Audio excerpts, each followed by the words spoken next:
Hello दोस्तों, कैसे हैं आप सब। दोस्तों आज हम लोग कवर अप करने वाले हैं अपने नए टॉपिक के बारे में जिसका नाम है जीओसी यानी जनरल ऑर्गेनिक केमिस्ट्री।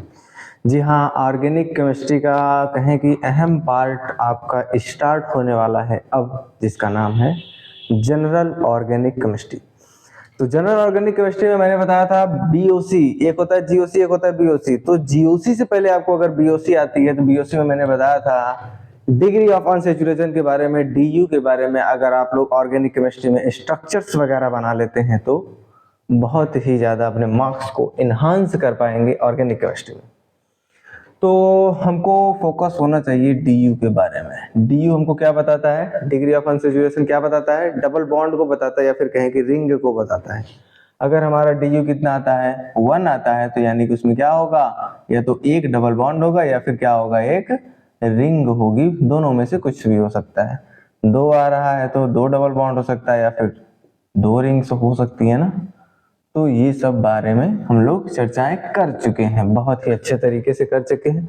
इसका फॉर्मूला क्या होता है डी यू निकालने का, C+1, और उसके बाद यहाँ पे लगता है माइनस, उसके बाद एक बड़ा सा ब्रैकेट बनाते थे, हाइड्रोजन लिखते थे प्लस हाइलोजन यहाँ पे एक्स कर देते थे, माइनस n करके यहाँ पे क्या कर देते थे, 2 कर देते थे। यही एक सिंपल सा फॉर्मूला था जिसके द्वारा हम डी यू को कैलकुलेट कर सकते थे। ठीक है, एक आध एग्जांपल हम बता ही देते हैं जिससे मान के चलते हैं। किसका बता दूं, पहले को बता दूं। C4H8 का अगर मैं DU निकालना चाहूं तो कितना हो जाएगा, कार्बन कितने हैं, 4 + 1। ठीक है, उसके बाद यहाँ पे माइनस लगाएंगे। हाइड्रोजन्स कितने हैं, 8 हैं। हाइलोजन्स नहीं है, नाइट्रोजन्स भी नहीं है, बटा क्या कर दें, 2 कर दें। बताइए 4 में से यहाँ पे 5 आ जाएगा, माइनस 2 चौके 8 हो जाएगा। कितना आ रहा है, 1 आ रहा है। यानी इसमें क्या होगा, या तो एक डबल बॉन्ड होगा या तो एक क्या होगा, रिंग होगी। तो ठीक है, हम लोग डबल बॉन्ड में फोकस करते हैं। यहाँ पे देखिए 4 कार्बन है तो 1 कार्बन, 2 कार्बन, 3 कार्बन, 4 कार्बन है। ठीक है, कह रहा है एक डीयू है तो एक कहीं हम डबल बॉन्ड लगा देते हैं। यहाँ पर भी लगा सकते हैं, यहाँ पर भी लगा सकते हैं, यहाँ पर भी लगा सकते हैं, आपकी मर्जी है, आपके ऊपर डिपेंड करता है। हाइड्रोजन कितने हैं, 8 हैं, तो जाहिर है यहाँ पे 3 हाइड्रोजन, यहाँ पे H2 हो जाएगा, 3 2 5 हो गया। यहाँ पर एक हाइड्रोजन, 5 1 6 हो गया, और यहाँ पे कितना हो जाएगा, 6 2 8 हो जाएगा। बनने वाला स्ट्रक्चर ये होगा। अब आप कहेंगे सर हम स्ट्रक्चर को ऐसे भी बना सकते हैं, CH2 डबल बॉन्ड यहाँ पे CH2 कर CH कर दें, और उसके बाद यहाँ पे CH2 कर दें, यहाँ पे CH3 कर दें, ऐसा भी हो सकता है। तो हाँ, ऐसा भी सही है, आपकी मर्जी है। जब हम स्ट्रक्चर्स पढ़ेंगे, आइसोमर्स पढ़ेंगे, आइसोमर्स बोले तो क्या होता है उसका हिंदी नाम, कुछ होता है, समावयवी कहते हैं। तो आइसोमर्स में हम लोग देखेंगे एक फॉर्मूले के कितने स्ट्रक्चर्स पॉसिबल हैं, उसमें हम लोग कवर अप करेंगे। ठीक है, यहाँ तक बात समझ में आई। ओके, तो एक आध और एग्जांपल देख लें क्या, एक आध और एग्जांपल्स देख लें। किसका देख लूं, किसका देख लूं, चलो इसका देखते हैं, इसका देखते हैं क्या है। C3 है, H6 है, O2 है ना। इसका हमको स्ट्रक्चर बनाना है। DU कितने आएंगे, कार्बन कितने हैं, 3 हैं, +1 कर देता हूँ। हाइड्रोजन कितने हैं, 6 हैं, 6/2 कर देता हूँ। यहाँ पे माइनस लगा देता हूँ ना, यहाँ पे माइनस, उसके बाद बड़ा ब्रैकेट है, 6 है। हाइड्रोजन कोई नहीं, नाइट्रोजन भी नहीं, ऑक्सीजन का कोई मतलब होता नहीं, /2 कर दो, क्या आया, 3 आया। यानी कि 4 - 1 कितना गया, बचे कितना, यहाँ पे 4 - 2 3 6 हो जाएगा। कितना आया DU, 1 DU आया, 1 DU आया। तो बनने वाला स्ट्रक्चर क्या होगा, वही होगा, 3 कार्बन है, 1 कार्बन, 2 कार्बन, 3 कार्बन। ठीक है, तो यहाँ पे ऑक्सीजन कितने हैं, 2 हैं। ठीक है, इसको भी ध्यान में रखना है। अगर मैं एक जगह पे क्या लगा देता हूँ, डबल बॉन्ड O लगा देता हूँ, एक ऑक्सीजन और बचा है, तो कहीं भी एक ऑक्सीजन लगा दो। एक डबल बॉन्ड नहीं लगा सकते इसके बाद, क्योंकि हमारे पास DU कितना है, 1 है। इसके बाद डबल बॉन्ड नहीं लगा सकते हैं, जाहिर है ऑक्सीजन की वैलेंसी 2 होती है। ऑक्सीजन लगाएं एक बॉन्ड की तरफ से, यहाँ पे हाइलोजन्स को कवर अप करने के लिए क्या लगा देंगे, हाइड्रोजन्स को लगा देंगे। ठीक है, अब क्या करेंगे, वैलेंसी पूरी कर दो। कार्बन की वैलेंसी होती है 4, यहाँ पे 3 बॉन्ड बने हुए थे, यानी 1 H की जरूरत है। यहाँ पर 2 हाइड्रोजन्स की जरूरत है। यहाँ पे कितने हाइड्रोजन की जरूरत है, 1 यहाँ पे, 1 यहाँ पे, 4 बॉन्ड हो गए। ठीक है, हाइड्रोजन कितने हैं, 1 2 3 4 5, यहाँ पे 6 हाइड्रोजन थे। जी हाँ, कार्बन 3 है, 3 है, ऑक्सीजन 2 है, 1 ऑक्सीजन यहाँ पे 102। मैं इस स्ट्रक्चर को ऐसे भी बना सकता हूँ, डबल बॉन्ड O कर दिया, यहाँ पर OH कर दिया, कोई दिक्कत नहीं है। यहाँ पर H2 हो जाएगा, यहाँ पर H3 हो जाएगा। आपके ऊपर डिपेंडेंट है। मैं बता रहा हूँ जब मैं आइसोमर्स पढ़ाऊंगा तो एक स्ट्रक्चर के कितने, एक फॉर्मूले के कितने स्ट्रक्चर्स पॉसिबल है उसको भी मैं बताऊंगा, ठीक है। तो आप जल्दी से जल्दी क्या काम करेंगे, जल्दी से जल्दी सारे का DU निकाल करके हमको दिखाएंगे और कमेंट जरूर कर दिए। इसमें कुछ टिप्स देना चाहूंगा, टिप्स।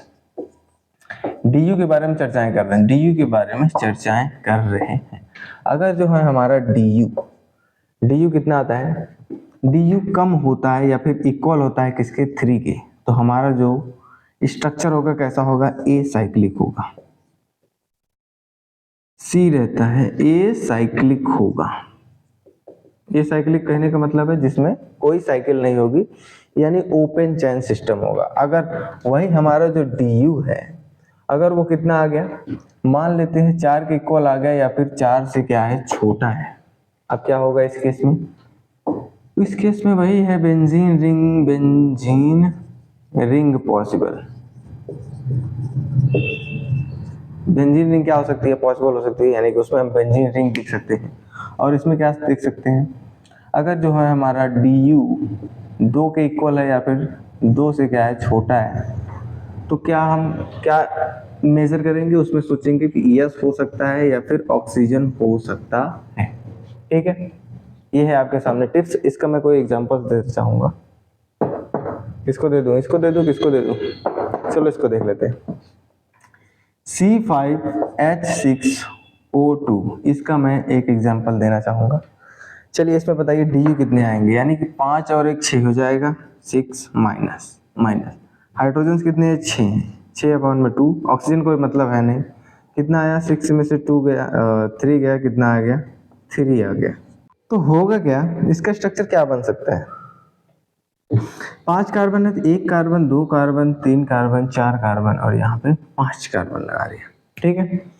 2 ऑक्सीजन है, जाहिर है कि 2 ऑक्सीजन में कहाँ बना दूं, चलो 1 ऑक्सीजन यहाँ लगा देता हूँ, थोड़ा सा इसमें संशोधन कर लूंगा मैं, ऑक्सीजन लगा दिया, उसके बाद कार्बन, 1 2 3 4 5 कार्बन है, ठीक है। अब क्या करूंगा, हाइड्रोजन्स को लगाना है, यहाँ पे 3 2 5 ज्यादा हो रहे हैं यार, तो 3 DU है ना, अभी तो 1 DU मिला है, लो 2 DU यहाँ पे लगा दिया। उसके बाद क्या कर सकता हूँ, हाइड्रोजन लगाओ, 1 हाइड्रोजन, यहाँ पर भी 1 हाइड्रोजन नहीं, यहाँ पर 2 हाइड्रोजन, यहाँ पर भी 2 हाइड्रोजन और यहाँ पर 1 हाइड्रोजन, हाइड्रोजन गिनो, 1 यहाँ पे 4 1 5 हो गया, ये 6 हो गया, तो ये स्ट्रक्चर्स बन जाएगा।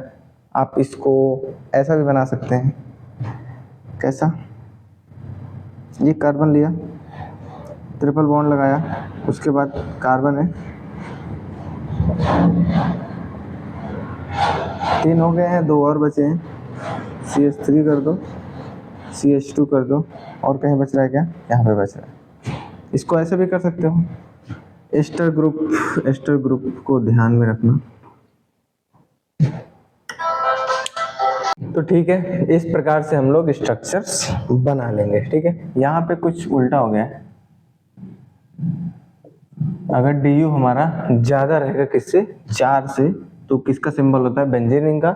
अगर जो DU है ये कम होगा 3 से, तो ए साइक्लिक सिस्टम है, यहाँ पे 3 के लगभग था ना, कहाँ पे था, यहाँ पे, तो इसलिए मैंने ए साइक्लिक को ही बनाया है। ये हिंट होता है, ये कोई पर्सनली नहीं होता कि ये ए साइक्लिक ही होगा, हो सकता है ये साइक्लिक भी हो ना, तो आपको ध्यान रखना है। ये क्या होता है, जैसे अगर DU अगर गलती से भी 4 से ज्यादा आ गया तो वहां पे क्या हो जाएगा, बेंजीन रिंग का सिंबल है, मतलब उसमें बेंजीन रिंग होगी, ये सब पॉसिबिलिटी है, कोई वो नहीं है। अगर DU हमारा 2 से क्या रहे, छोटा रहे, अगर 2 से हमारा DU जो है छोटा रहेगा तो उसमें ऑक्सीजन या फिर सल्फर टाइप के कोई ग्रुप या फिर एटम्स हो सकते हैं। एक और एग्जांपल देख लें क्या, एक और एग्जांपल्स देख लें क्या, किसका देख लेते हैं, इसका देख लें क्या, C10H12, ठीक है, ये है हमारे पास। तो अब हमको बताइए इसमें DU कितने हैं, फॉर्मूला लगाएंगे C12 यानी कि यहाँ पे हो जाएगा 11, ठीक है, 11 हो जाएगा, 10 और 1 11 हो जाएगा, माइनस हाइड्रोजन अकेले हैं, 12/2 कितना हो जाएगा 6, यानी कितने डी आ रहे हैं इसमें, कितने आ रहे हैं 5 डी आ रहे हैं ना। तो बताइए बनने वाला स्ट्रक्चर 5 डी, यानी कहने का क्या मतलब है, अगर डी ज्यादा रहे किससे 4 से, तो बेंजीन रिंग का क्या होता है, वो सिंबल होता है, तो जाहिर है इसमें क्या होगी, बेंजीन रिंग होगी। चलो भाई हम लोगों ने बेंजीन रिंग बना लिया, सिंपल है। बेंजीन रिंग में 3 पाई बॉन्ड होते हैं, यानी 3 डी हमारा समाप्त है। बचा कितना डी है, ओनली 2 डी। यहाँ पे देखिए 1 2 3 डी और एक साइकिल वाला डी, 4 डी हो गए हैं। एक और को बनाना है, कितने कार्बन है, 10 कार्बन है। 6 हो गए, ये 7 हो गए, ये 8 हो गए, ये 9 हो गए, ये 10 हो गया। अब क्या करना है, एक डी और लगाना है, कहीं भी लगा दो। एक डबल बॉन्ड लगा दिया मैंने, एक डबल बॉन्ड लगा दिया मैंने। बताइए कितने का, हाँ हाइड्रोजन कितने, 12, 1 2 3 4 5, 5 2 5 2 7 8, यहाँ पे 9 9 3, यहाँ पे 12। ऐसा भी हो सकता है, और हमारा स्ट्रक्चर ऐसा भी हो सकता है। कैसा, यहाँ पे डबल बॉन्ड लगा दो, यहाँ पे ये हो गया 4 डी, यहाँ पर कुछ इस प्रकार से। कितने कार्बन है, 10 कार्बन है ना, 6 7 8 9, यहाँ पर एक और बना लेना, 10 कर लेना, यहाँ पे डबल बॉन्ड ऑक्सीजन लगा लेना। सिंपल है, ऐसा भी हो सकता है, ऐसा भी हो सकता है, कैसे भी। ऑक्सीजन कहाँ है इसमें, ऑक्सीजन नहीं है। ऑक्सीजन नहीं है तो आप क्या करेंगे, डबल बॉन्ड ऐसा लगा देंगे, इसका हटा देंगे। आप ये भी स्ट्रक्चर बना सकते हैं और इसे ये भी स्ट्रक्चर बना सकते हैं, दोनों स्ट्रक्चर आपका सही है, दोनों स्ट्रक्चर आपका सही है। ओके, तो यहाँ पर डी की कहानी समाप्त होती है। आप लोग पूरे स्ट्रक्चर को बनाइएगा और उसके बाद जरूर हमें बताइएगा, कोई प्रॉब्लम होती है तो, ठीक है। तो उसके बाद जो आता है आपका जीओसी में अगला जो पॉइंट है, अच्छा एक मिनट, इसको आप स्क्रीनशॉट लेना तो भूल ही गए। यहाँ पे डी है, डी कम होगा डी से, इसको स्क्रीनशॉट लीजिए, उसके बाद आगे चलते हैं। ओके, तो हम लोग अब शुरुआत करने वाले हैं जीओसी के बारे में, यानी कि फंडामेंटल ऑफ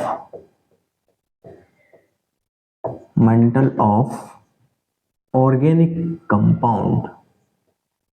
ऑर्गेनिक कंपाउंड बोल सकते हैं, ऑर्गेनिक केमिस्ट्री बोल दो, ज्यादा बढ़िया है, केमिस्ट्री, ठीक है। फंडामेंटल ऑफ ऑर्गेनिक, इसको अगर मैं देखूं तो इसको 3 भागों में क्या किया है, डिवाइडेड किया गया है। 3 भागों में डिवाइडेड किया गया है। पहला क्या है, वही आपका बेसिक, या फिर जीओसी बोल दो, जीओसी बोल दिया। उसके बाद आता है रिएक्शन इंटरमीडिएट, रिएक्शन इंटरमीडिएट। उसके बाद क्या आता है, रिएक्शन मैकेनिज्म आता है, समझ रहे हो। Basic fundamental of organic chemistry किसमें कितने पिलरों पे टिकी हुई है, 3 पिलरों पे। कौन कौन सा, एक होता है जीओसी, एक होता है रिएक्शन इंटरमीडिएट, एक होता है रिएक्शन मैकेनिज्म, ठीक है। अब हम इसमें क्या करेंगे, ढेर सारी चीजें पढ़ेंगे। अच्छा अगर मैं थोड़ा सा आपको हिंट देना चाहूँ, रिएक्शन में क्या क्या होते हैं, एक होता है रिएक्टेंट होता है, रिएक्टेंट होता है। उसके बाद क्या होता है, अटैकिंग रिएजेंट होते हैं, जो अटैक करने वाले होते हैं, अटैकिंग रिएजेंट।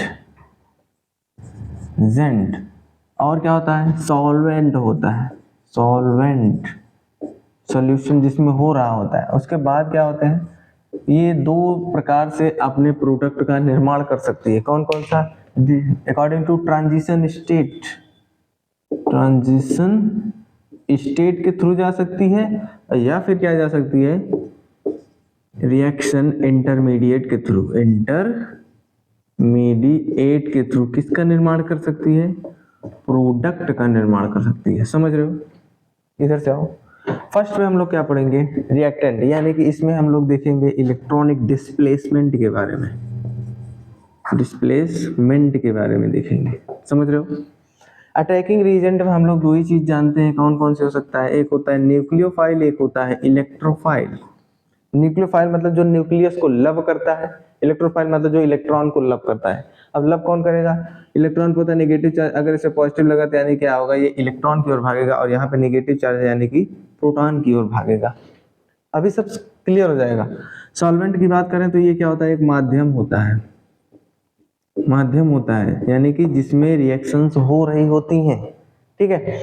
ट्रांजिशन स्टेट क्या होता है, ट्रांजिशन स्टेट जैसे कभी देखा होगा, ऐसे ऐसे फिर ऐसे होता है, फिर यहाँ पर ऐसे, फिर ऐसे ऐसे, फिर ऐसे होल, फिर ऐसे ऐसे रहता है, फिर ऐसे होता है, यानी यहाँ पे बॉन्ड ब्रेकिंग होती है, यहाँ पे एक फॉर्मेशन होती है, ऐसे ऐसे बॉन्ड ब्रेकिंग फॉर्मेशन वगैरह वगैरह हो करके ये सब होता है आपका ट्रांजिशन स्टेट, इसके द्वारा गुजरता है, प्रोडक्ट बनता है।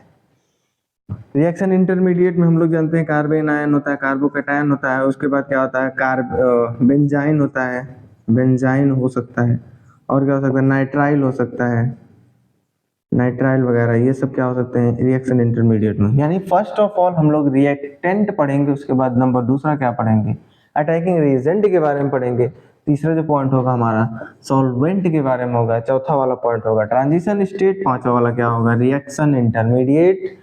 उसके बाद जब ये खत्म हो जाएगा रिएक्शन इंटरमीडिएट, उसके बाद हम लोग क्या शुरू करेंगे रिएक्शन मैकेनिज्म शुरू करेंगे। तो बहुत ही बेहतरीन ढंग से हम शुरुआत करने वाले हैं। सबसे पहले रिएक्टेंट के बारे में देखने वाले हैं कि इसमें इलेक्ट्रॉनिक डिस्प्लेसमेंट कैसा होता है, क्या क्या चीजें इसके अंदर हम पढ़ेंगे। लेकिन इससे पहले एक शब्द आता है जिसका नाम है इलेक्ट्रोनेगेटिविटी। अब इलेक्ट्रोनेगेटिविटी क्या होती है, विद्युत ऋणात्मकता। आप लोगों ने 11th और 12th में पढ़ा होगा बहुत ही अच्छे से। मतलब किसी भी एटम्स को अपनी ओर खींचने की जो क्षमता होती है, कैपेसिटी होती है, उसको हम क्या बोलते हैं इलेक्ट्रोनेगेटिविटी बोलते हैं, यानी विद्युत ऋणात्मकता है बोलते हैं। ठीक है, इलेक्ट्रोनेगेटिविटी की बात करें तो अगर मैं इलेक्ट्रोनेगेटिविटी दो टाइप की होती है। इलेक्ट्रोनेगेटिविटी कितने टाइप की होती है, दो टाइप की हो सकती है। एक होती है एलिमेंटल, दूसरी क्या हो सकती है ग्रुप्स वाली, GROUP ग्रुप्स वाली। ठीक है, तो इलेक्ट्रोनेगेटिविटी बताना है अभी मैं वहां पर, इसको पहले स्क्रीनशॉट लीजिए, उसके बाद आगे चलते हैं। हम लोग इलेक्ट्रोनेगेटिविटी की बात कर रहे थे, इलेक्ट्रोनेगेटिविटी प्रिंसिपल की बात कर रहे हैं। कितने पिलरों पे टिकी है, 3 पिलरों पे टिकी है। जैसे पहला होता है एलिमेंटल इलेक्ट्रोनेगेटिविटी, दूसरा आ जाता है यहाँ पे मॉडिफाइड इलेक्ट्रोनेगेटिविटी, उसके बाद आ जाता है इलेक्ट्रोनेगेटिविटी ऑफ ग्रुप्स, GROUP। अब ये क्या चीज है, एलिमेंटल बोले तो किससे संबंधित है, जाहिर है पीरियोडिक टेबल से, पीरियोडिक टेबल, यानी boron, carbon, nitrogen, oxygen, fluorine. कोई आपसे पूछे इसमें इलेक्ट्रोनेगेटिविटी बताए तो आप लोग पढ़े होंगे, बढ़िया से बता देंगे कूद करके कि सबसे ज्यादा सर इसकी होती है, उसके बाद इसकी होती है, इसके बाद इसकी होती है, इसके बाद इसकी होती है। अब वही यहाँ पे अगर कोई पूछ लिया कि NO2 की बता दो, या फिर CH3 की बता दो, या फिर CF3 की बता दो, या फिर नाइट्राइल की बताओ, इनमें से सबसे ज्यादा किसकी है, तो हो जाओगी बेहोश। तो अभी सब कुछ क्लियर हो जाएगा। इसको तो आप लोग जानते हैं, इसलिए इसको मैं इग्नोर मारता हूँ। मॉडिफाइड क्या होता है, मॉडिफाइड इलेक्ट्रोनेगेटिविटी का मतलब होता है जो पोलर और नॉन पोलर को मिला करके बनते हैं। अच्छा, मैं इसको अभी समझाता हूँ। पहले आप एक दिन इलेक्ट्रोनेगेटिविटी प्रिंसिपल का इफेक्ट क्या क्या पड़ता है, इफेक्ट की बात कर लेते हैं। इफेक्ट कहाँ कहाँ होता है, जैसे इलेक्ट्रॉनिक डिस्प्लेसमेंट, इलेक्ट्रॉनिक डिस्प्लेसमेंट करने के बाद इलेक्ट्रॉन का एक जगह से दूसरी जगह जाने के लिए जिसकी आवश्यकता होती है उसको हम इलेक्ट्रोनेगेटिविटी कहते हैं, उसका इफेक्ट इसमें शो होगा। ठीक है, दूसरा क्या होता है स्टेरिक इफेक्ट,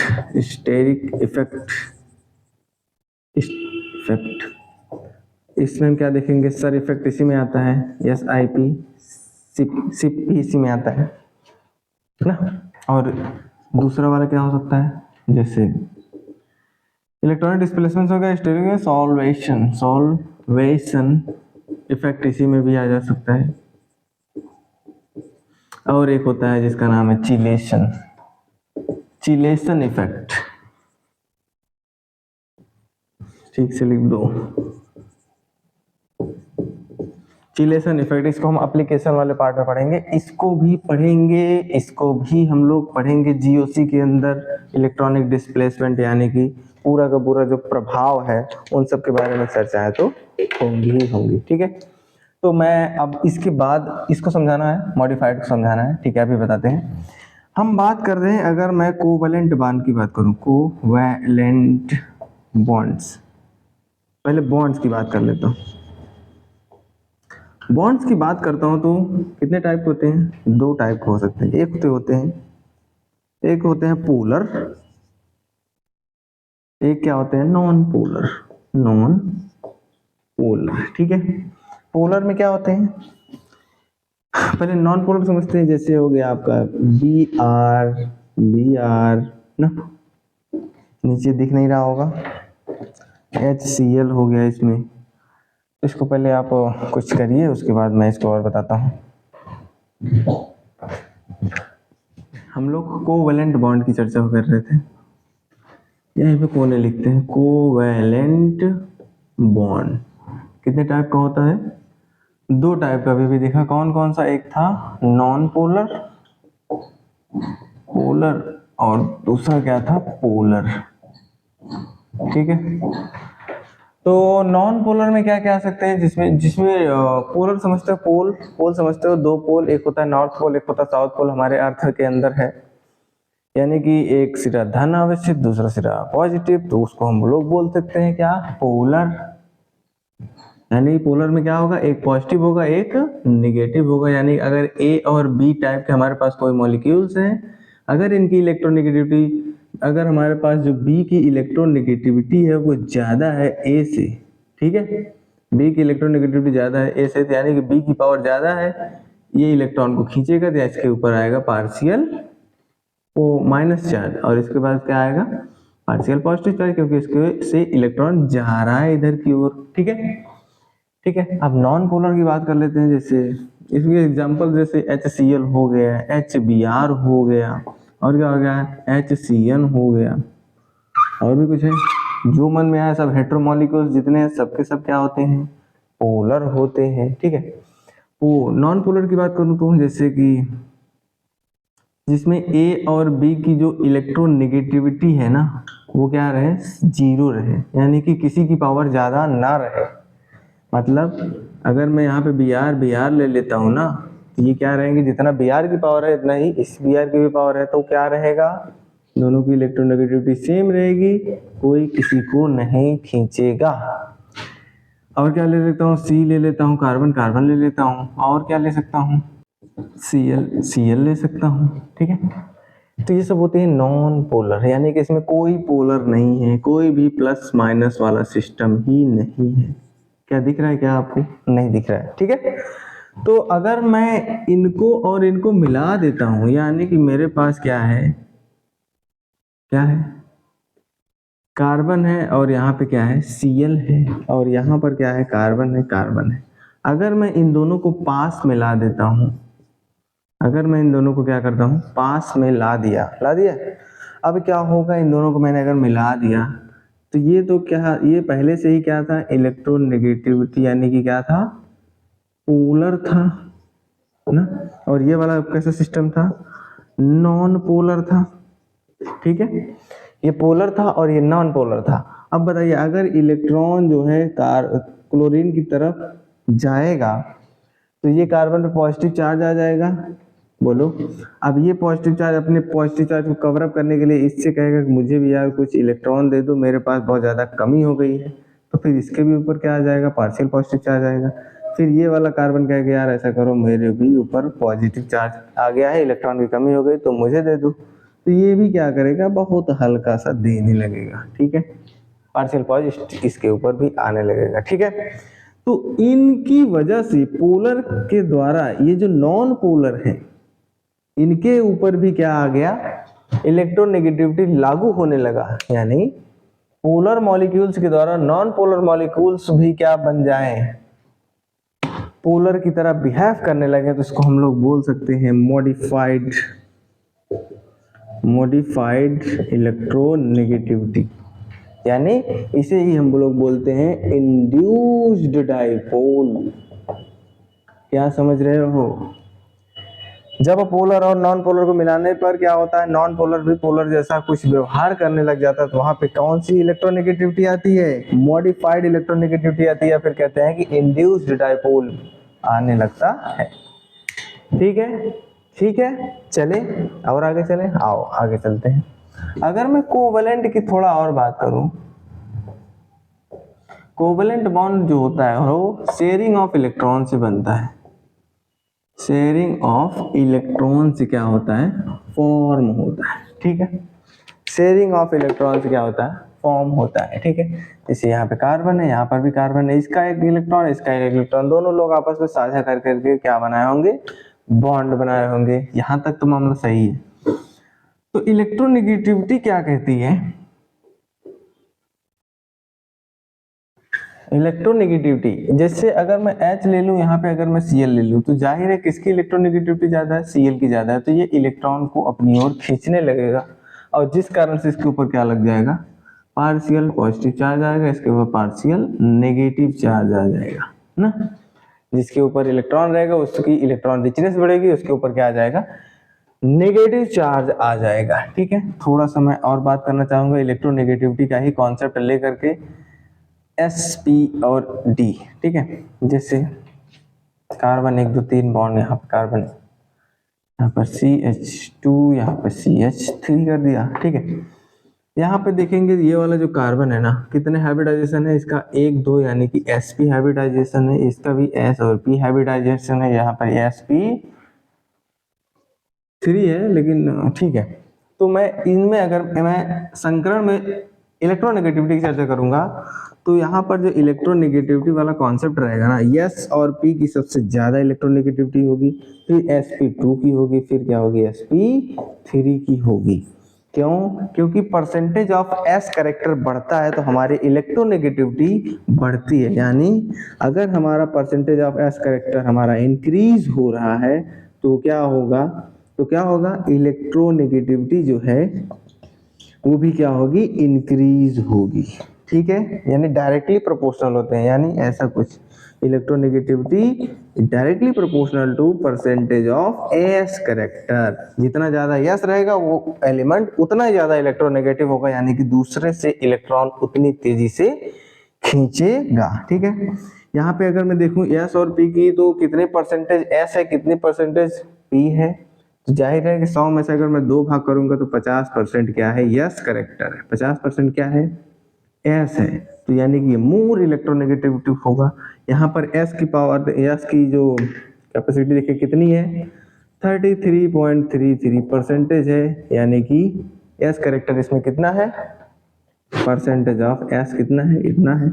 इसमें देखूं परसेंटेज ऑफ एस करेक्टर कितना है, 25% है ना। पी के 3 मॉलिक्यूल्स हैं और एस के कितने हैं, एक ही मॉलिक्यूल्स है, डिवाइडेड बाय 4 कर देंगे तो 25 आ जाएगा।